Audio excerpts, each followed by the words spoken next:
Hello guys, welcome to IB360. So we were doing lipids and I have already talked about fats and oils under neutral fats and oils, which falls under simple lipids or homolipids. Today we will do phospholipids. So I know you will ask when will we do waxes. Yes, we will incorporate this in some lesson. But first let us complete the important ones under classification of lipids. So today we will mainly focus on phospholipids, which is a branch under compound lipids.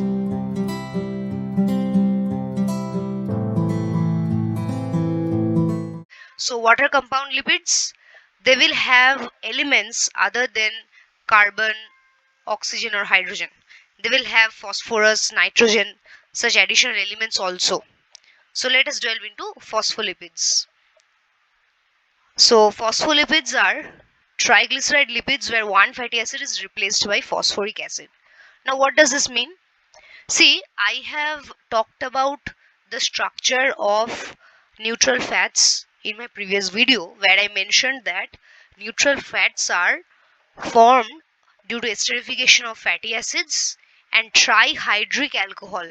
That means that particular alcohol will have three OH groups, three OH functional groups, and each hydroxyl bond would be broken down and this hydrogen will be lost, and then with this particular oxygen an ester bond will be established between the other carboxyl oxygen of fatty acid. So it would have been something like this. So this is the alcohol part, suppose, and this is the fatty acid part. This is a bulky hydrocarbon chain and this is the carboxyl group, carboxylic acid group. So these are two substrates. Then esterification will result to loss of water molecule. So this part will go and simply this will be the lipid, and this will happen in three ways because it is a trihydric alcohol. So something like this. So this would have been neutral fat. But in case of phospholipids, one such fatty acid, suppose maybe this one or this one or this one, any one of the fatty acids, any one of the three fatty acids would be completely replaced by a phosphoric acid, something like this. So this is an example of a phospholipid, a very famous one, lecithin, and this is the structure, molecular structure of lecithin. It is we can see that there had been a glycerol, a trihydric alcohol, trihydric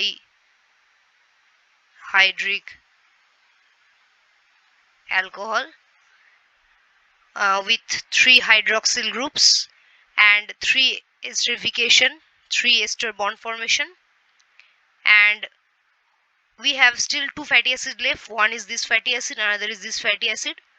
But here we see the fatty acid has been replaced with a phosphoric acid, and another additional group is also attached to the phosphoric acid. So this is the main idea about phospholipids, that they were triglyceride lipids, because the tri prefix comes from the idea that we have again a trihydric alcohol involved in this case. But in this case the fatty acid number will be reduced by 1 because one such fatty acids would be replaced by something, by phosphoric acid, which is basically not one of the elements of neutral fats or simple lipids, because they have phosphorus, and the additional groups, they will have certain nitrogenous groups also with this phosphorus, like in choline in lecithin. So this makes them compound lipids. See, the next point I have written is additional nitrogenous groups can be often linked to this phosphoric acid like choline in lecithin. Like here we have this nitrogenous group. This entire group is called choline, which is associated with this phosphate group. And the third point is also very important, that is The phospholipids would be amphipathic in nature. The prefix amphi means both. So from this we can get an idea that phospholipids will show dual polarity. That means they will have a non-polar side as well as a polar side. A non-polar group and a polar group.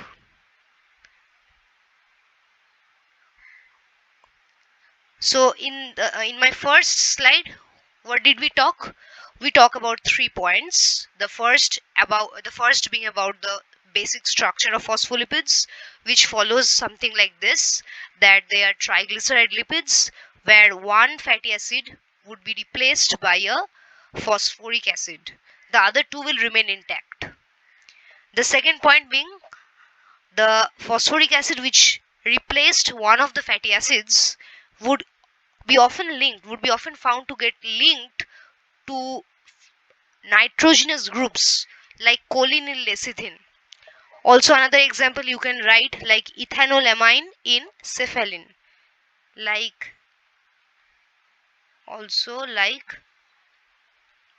ethanolamine in cephalin. Cephalin is another such phospholipid like lecithin. And the third point which we discussed is that it is amphipathic because it has both a non-polar group and a polar group. How it does have a polar and non-polar group? Let us see here. So as I was talking about the various groups in phospholipid lecithin, you see, so let me draw the diagram first. So let us draw lecithin here once again.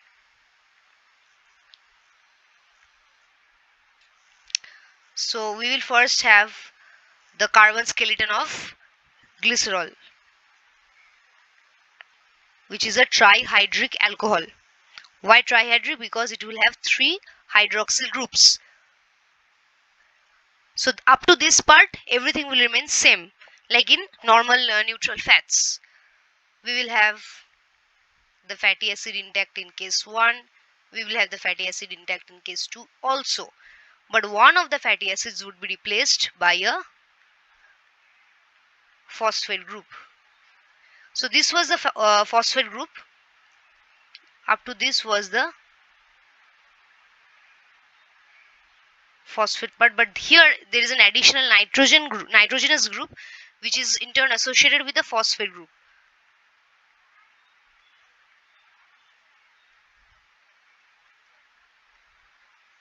Why a plus sign over nitrogen? Because its valency is 3 but it is forming 4 bonds. So this is the choline part, okay. This is the choline part and this is the phosphate part.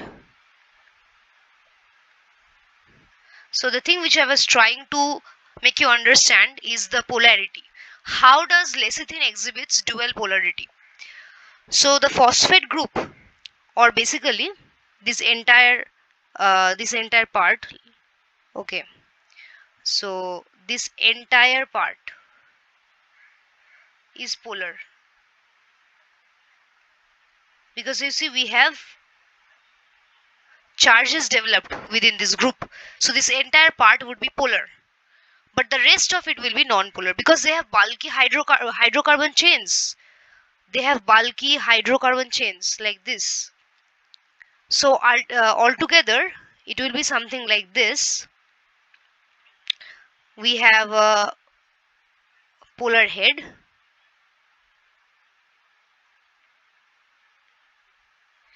and 2 non-polar chains. So this would be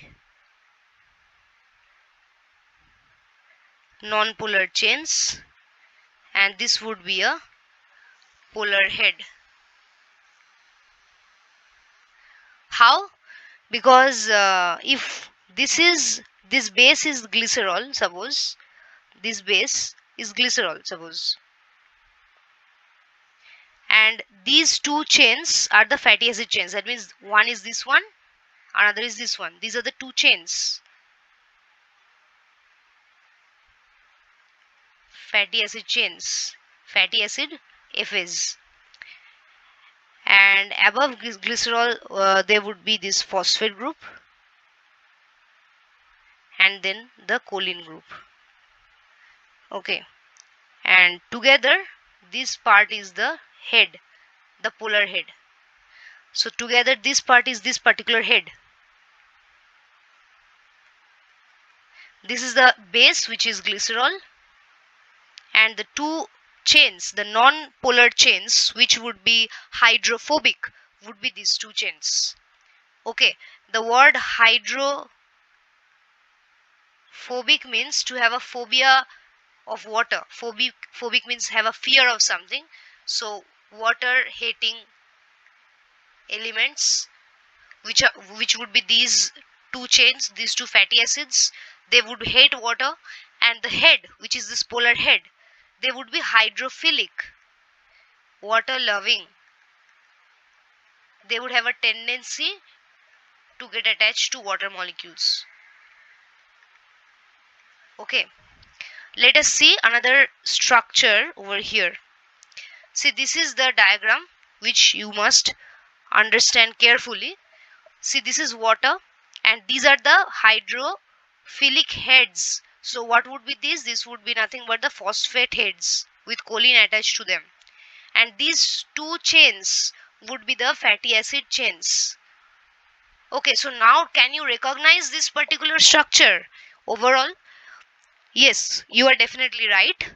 This is the lipid bilayer, which is the basic component of all cell membranes. Lipid bilayer, basic component of all cell membranes. So this is the intramembranous space which shows hydrophobicity, the hydrophobic region, because this region is packed with hydrophobic fatty acid chains, which would be 2 per lecithin molecule. And the membrane lining, these parts which are facing towards ECF, which is the extracellular fluid, or the ICF, this part would be hydrophilic, which because these are the polar heads, and water is a polar substance, while substances like ether or benzene, they are non-polar, they are hydrophobic substances. Okay, so I hope the concept is clear before you. If still you haven't understand, please mention your doubts in the comment. I will try to address them. So this is all about today's class. Thank you. Stay safe, guys.